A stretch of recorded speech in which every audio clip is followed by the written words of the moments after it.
ఆంధ్రప్రదేశ్లో కూటమి ప్రభుత్వం ఏర్పడి నెలలు గడుస్తున్నా పాలన ఇంకా పూర్తిస్థాయిలో గాడిలో పడలేదు. ఇంకా ఏడాది కూడా పూర్తి కాకుండానే రాష్ట్రంలో రాజకీయం వేడెక్కిపోతోంది. మంచి మెజారిటీతో అధికారంలోకి వచ్చి 5ఏళ్లకే ఘోరంగా దెబ్బతిన్న వైసీపీ తిరిగి పూర్వ వైభవం కోసం ఇప్పటినుంచే ప్రయత్నాలు మొదలుపెట్టింది. మరోవైపు వచ్చే ఎన్నికల్లో ఎలాగైనా అధికారాన్ని నిలబెట్టుకోవాలని టీడీపీ పార్టీ బలోపేతానికి జనసేన అప్పుడే యాక్షన్ ప్లాన్ స్టార్ట్ చేశాయి. ప్రజల్లోకి వెళ్లటానికి ఏ పార్టీకి ఆ పార్టీ ముఖ్యనేతలు రెడీ అవుతుండటంతో అప్పుడే రాజకీయం రోడ్డెక్కుతుండటం ఆసక్తి రేపుతోంది. గత 5ఏళ్ల పాలనలో ఆర్థిక విధ్వంసం జరిగిందని చెప్పిన ప్రభుత్వం ఇప్పుడు అధికారంలోకి వచ్చాక కూటమి ప్రభుత్వానికి కేంద్రం నిధులు ఇస్తున్నా వాటిని సంక్షేమ పథకాలకు మళ్లించే పరిస్థితి లేదు.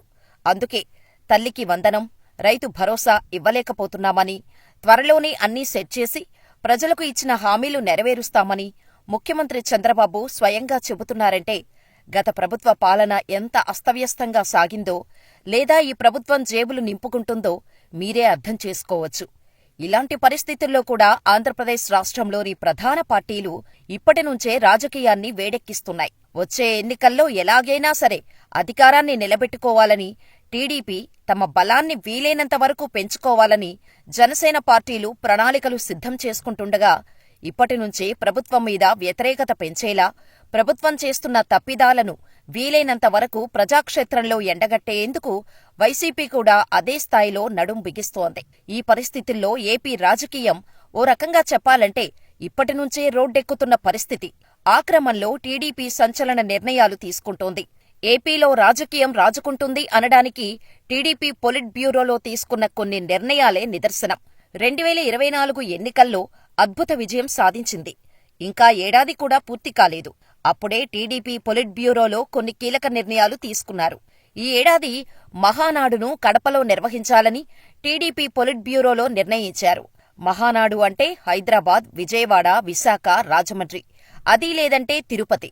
ఇంతకు మించి వేరే ప్రాంతాల గురించి, వేరే ప్లేసుల గురించి తెలుగు తమ్ముళ్లకు అసలు ఆలోచనే రాదు.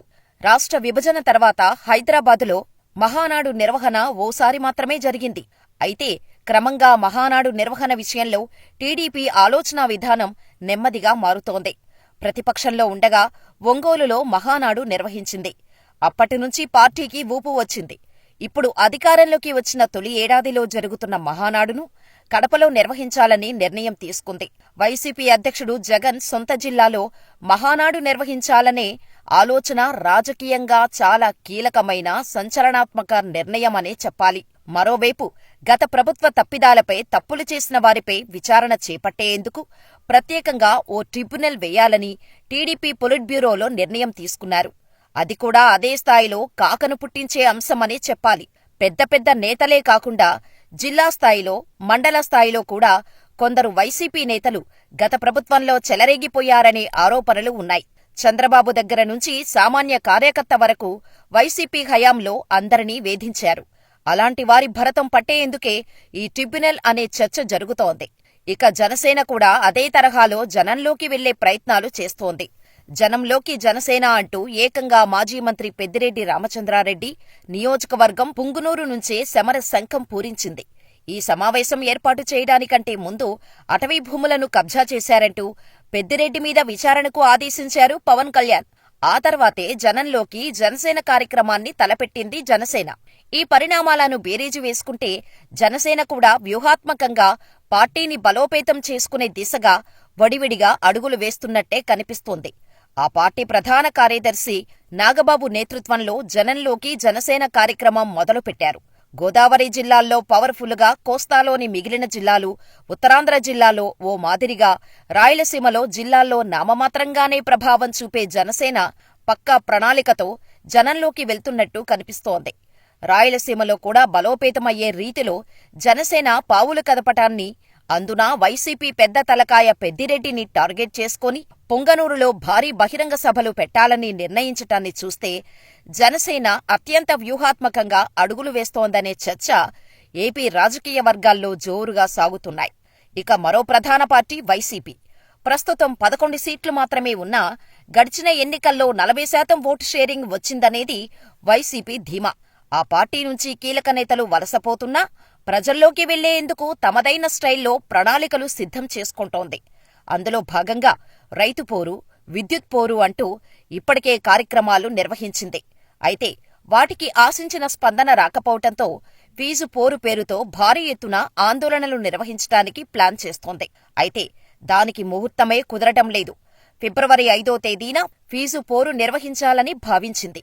అయితే ఎమ్మెల్సీ ఎన్నికల కోడంటూ దాన్ని వచ్చే నెలకు వాయిదా వేసుకుంది.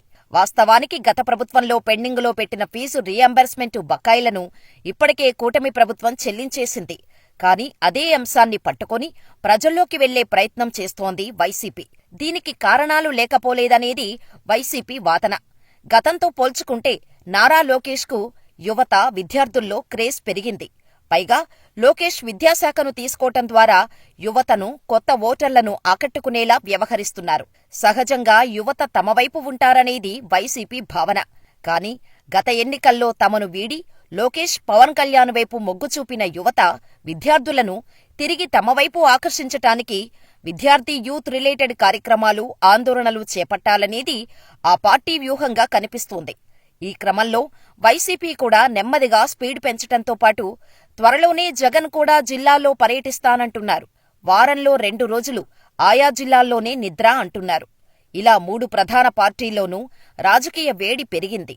ఏడాది కూడా పూర్తి కాకముందే పార్టీలు ఈ విధంగా జనంలోకి వెళ్లేందుకు ప్రణాళికలు సిద్ధం చేసుకోవటం అరుదుగానే జరుగుతుందని అంటున్నారు.